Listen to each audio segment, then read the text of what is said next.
अस्सलाम वालेकुम मोमिनीन। इस वक्त हम मौला हसन के उस चश्मे में मौजूद हैं कि जहाँ से बीमारों को शिफा के लिए पानी ले आते हैं। और यहाँ पर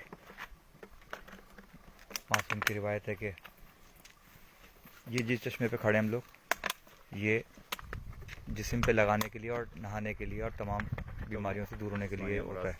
अमराज दूर होते हैं इससे। खुसूसी तौर पे कैंसर के लिए मशहूर है, कैंसर इससे ख़त्म हो जाता है।